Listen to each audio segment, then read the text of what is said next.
Here is the,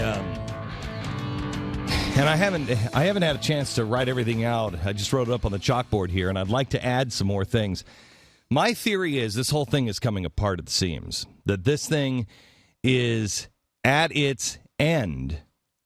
Let's use World War II as an example.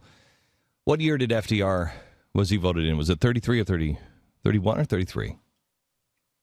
31, and took over in 30. No, would have been 32. That was right. He took over in 33. He took over in 33. Yeah. Okay. So when did things overseas start to heat up? 39, really. Mm-hmm. 39 Not is slightly before that. Yeah, 39 is when it really started. And just do me a favor. War broke out in 39. Right.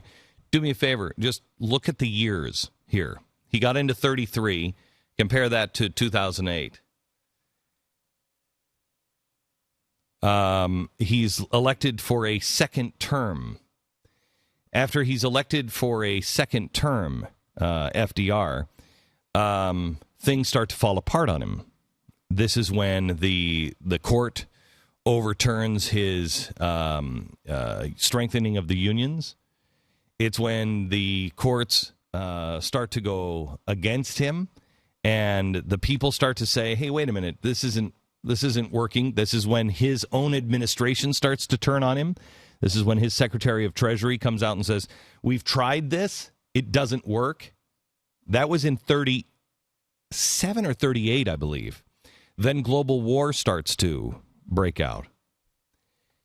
And we start to now wake up and say, wait a minute. If you believe books like The Forging of America or America's Forge, it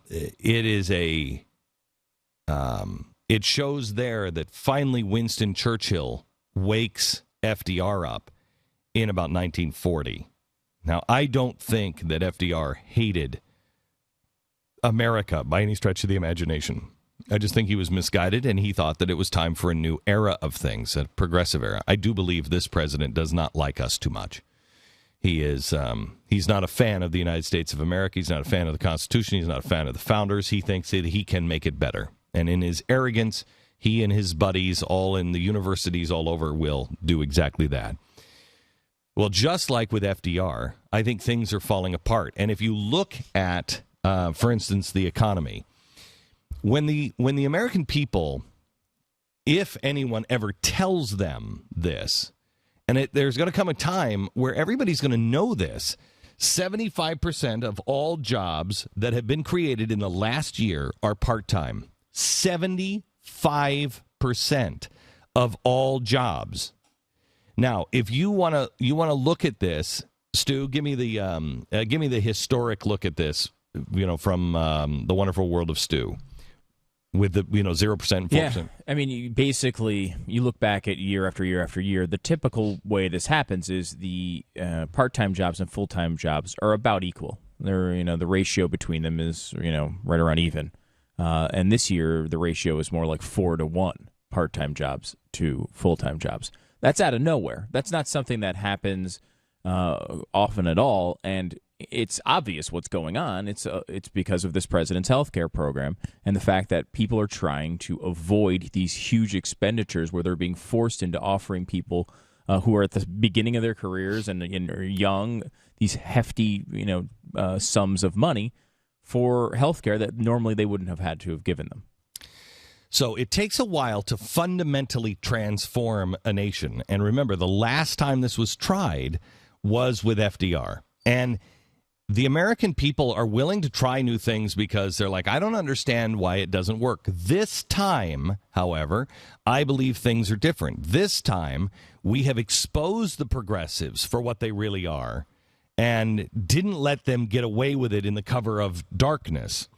And I think there was enough people where it didn't happen last time. There's enough people in the country that stood up against the GOP where that wasn't happening last time. They weren't talking about throwing all of the GOP out and starting something new, starting a constitutional party, at least that I'm aware of. Have you ever heard that piece of history? I haven't. And we've been pretty deep in the FDR administration, so there was nobody that was saying that. And that's the difference this time. So now the economy is starting to fray. 75% of all jobs are part-time that were created this year. Healthcare is over. By the way, I'm explaining what I think this whole thing is in the Middle East. Healthcare is over. What is the latest, universal poll on universal healthcare? What's the latest poll? I know it's over 50% opposition. It's at its highest levels to want to repeal, and it's a 3-to-1 ratio now of people who think this healthcare program will hurt them rather than help them. Okay, 3-to-1, which means there's no way to win this one. There's just no way to win this one. You can win it if you have fervent support out in the communities, but it's going to take a grassroots campaign. You have to have fervent support. Okay, well, you don't have that. As we found out this weekend, where was that? In Virginia?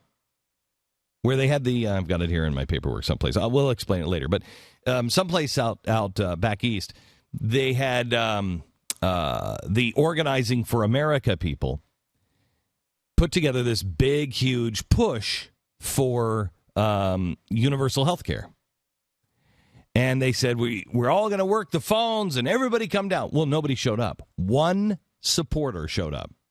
I think it's up on the Blaze with a picture, and it's hysterical. One. And they felt really awkward and stupid, and they left within 20 minutes. There's nobody coming because everybody feels duped. Do you remember how we felt? Let's forget about FDR for a second. Do you remember how you felt after really backing George W. Bush and really walking through a wall of fire for that guy? Do you remember how you started to feel around 06, 07? You're like, I don't think this is good. I think we've been lied to. Now, I contend that that's the way the Democrats are. That if you start to say, look, this isn't about the Republicans. This is about right and wrong, and we hate the Republicans too, I think you're going to start peeling off a lot of Democrats as well. Because Democrats are just like you were under George W. Bush. There was a lot of stuff I didn't like, and I remember getting a lot of calls from a lot of people in this audience defending George W. Bush when I was saying, no, guys, I think there's something wrong here. And I couldn't figure it out what it was, but I knew something was wrong. It's before we knew what progressives were. Healthcare is over. That is the centerpiece. If you don't have healthcare, that weakens the IRS and everything else that he has done. The dollar and the debt, the Fed is completely out of options. There's nothing left now. There's no gas in the tank. You now have to pretty much come out and say, all we're doing is printing money. Because there's no rhyme or reason for it anymore. There's no, everybody knows. Where before people thought, well, it might work. There's nobody in the know. There's nobody at the higher levels that think this is going to work anymore. They all know what road we're on. So that jig is up. When you come to politics, his approval rating not getting any better. The IRS, the NSA scandal, they cannot allow the opposition to grow anymore on that. The IRS, I really believe, for the first time in my life, that if the right and the common sense left get together, you could abolish the IRS. For the first time in my lifetime, I believe we have a uniting principle that goes across party lines. You could abolish the IRS. What is this common sense left you speak of? Yeah, I know. I know. Okay. The same thing with the NSA. The NSA could go away for the first time in my lifetime because people are knowing that this isn't good. What they're doing isn't good. And the progressives in the GOP, for the first time since Theodore Roosevelt, are being exposed, uncovered. And when you have Newt Gingrich come out and declare himself this weekend a neocon, and he knows what a neocon means. A neocon does not mean what people think it means. What a neocon literally means is somebody who is a big government, progressive, kind of liberal. that also believes in giant military excursions overseas. A neocon is a progressive in the Republican Party. Neocon really is Theodore Roosevelt, somebody who believes in, well, I'm a conservative, but I believe in a gigantic government. He's a progressive. So he came out and admitted that he is a neocon. His words, he knows exactly what that means. And he then said, and military intervention doesn't work. So if you have a big government progressive that is also saying, you know what, the John McCains of the world, I think they were misguided. I think they're wrong. You know that they are afraid. The Newt Gingriches of the world are afraid. You also have John McCain, I believe, on the edge of bolting from the GOP. You want to get rid of John McCain, you don't have to vote him out of office. You'll get rid of John McCain very quickly, and here's how. If you stand up and you support Ted Cruz and they vote against a continuing resolution with the health care package in it, and they say we're not going to pass anything that has health care in it, if that passes, you will chase people like John McCain out.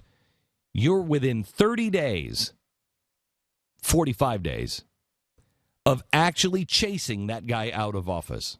He'll leave. He will become an independent. He'll do a Lieberman. Yeah. Okay, so all of those things are happening here in the United States. Then you have the Muslim Brotherhood. This is really This is really important. They're exposed here. People are starting to go, wait a minute. What's going on with the Muslim Brotherhood? What's all this all about? And they are over in the Middle East. We picked the wrong horse. Who would have seen that one coming? And so they are over in the Middle East. So that thing is bubbling over. And then you're at the point now where the proxy war is about to be discovered. And when I say proxy war, we have been in a proxy war with Iran and Russia for a while now. We have picked sides, and we have picked the side against Russia. I believe against China as well, although I don't believe they're involved in this proxy war. They're just going to be there to hold, they're just going to be there to buy everything up after it's all over. But Russia has picked Iran. We have picked the Muslim Brotherhood and Libya and Egypt. And we are going in and we're fighting. It's the United States versus Russia. This is what all of us who are my age grew up worried about. This is it. It's been a Cold War. It's been a proxy war. It's been one where nobody really understands it yet. But I think you're about to. I think this whole thing in the Middle East is the beginning of the end of the proxy war and the covert war. You're now going to see an openly hot war, I fear, and the beginning of World War III, which changes everything. Remember, if you look at 33, if you consider 3308, that makes 1939, when war started all over the world, 2014. We're on the same timeline. Same timeline. This doesn't work very long. And so progressives, just like Woodrow Wilson, and just like FDR, what their policies do is stir up all kinds of trouble. And so the world goes into war, but they also need war to help cover what they've done.